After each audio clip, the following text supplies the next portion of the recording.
Zoti Çakmaku, ndërkohë që Turqia e ka fokusin tani në Siri dhe tek kjo përballje e mundshme me Izraelin, a mendoni që mund t'i vijë një goditje pas shpine nga Greqia, pasi tensionet janë të vjetra mes tyre? Mund të jetë ky momenti? Jo, shiqo, Turqia për momentin, siç ka ndodhur edhe në periudhën e Sultan Abdulhamidit, nuk ka mundësi të atakohet nga jashtë.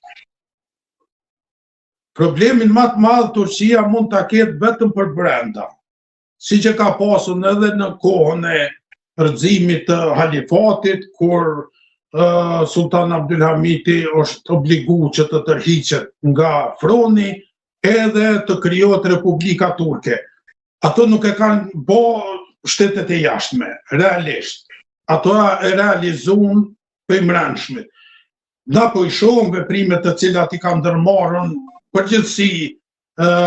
perëndimi, me thonun deri tash, ndaj Turqisë në kuptimin e krijimit të problematikave të mbrëmshme, të cilat pastaj e krijojnë atë momentumin e përshtatshëm që të bëhet një ndryshim në kuptimin edhe të doktrinave të cilat i ka për momentin Turqia, t'i kthehet një Turqie kemaliste e cila ka qenë bazal ekstrem i gjitha këtyre kërkesave perëndimore që me të vërtet Turqia të jetë një trampolin për çdo veprim i cili ka ndodhur ndaj lindjes së mesme, ndaj çdo pjesë të asaj bote, ata mundohen përmes asaj. Në konfrontim me Turqinë, Greqia, vetmin mundësi që mundet me prodhue është me kriju korridorin e Gjelbërt. Do me thonë Turqia me pasën akses toksor me Shqipëri, me Maqedoni, me Kosovë, me Sanxhak, me Bosnë. Synimi edhe realisht ka qenë që të krijohet ky korridori Gjelbërt, me thonën otoman,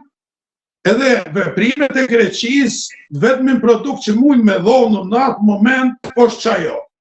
Për shkak se edhe paknacia mrena vetë Greqisë është e madhe për shkak problemeve ekonomike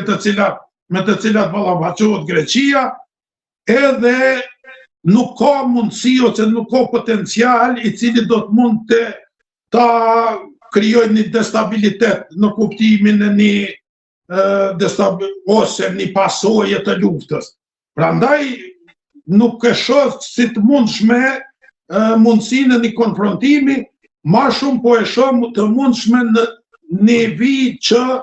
elementet destruktive mbrana Turqisë të faktorizohen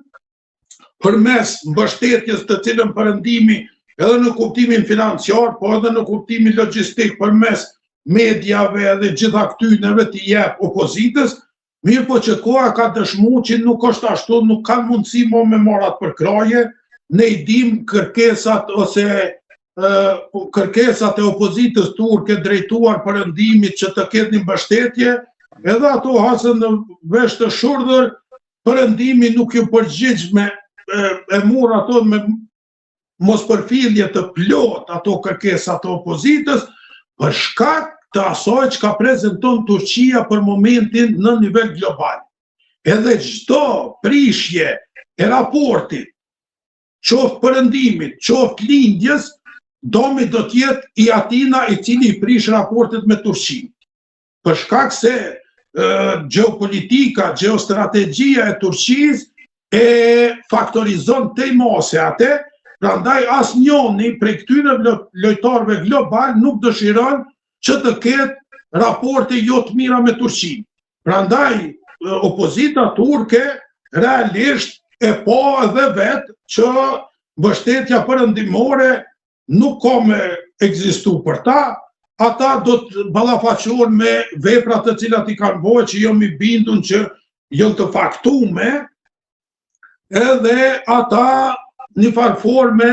do t'ja hapin rrugën që kjo qeverisje e cila ekziston në Turqi ta ketë një jetëgjatësi më të madhe e që sipas gjitha gjasave Turqia gradualisht po bëhet gati që të pranojë ndrrimin e leadershipit përmes zavendësimit të Erdoganit me Hakan Fidanin, i cili është një figurë me të vërtet shumë kredibile që të jetë trashëgimtari i Erdoganit, edhe për shkak të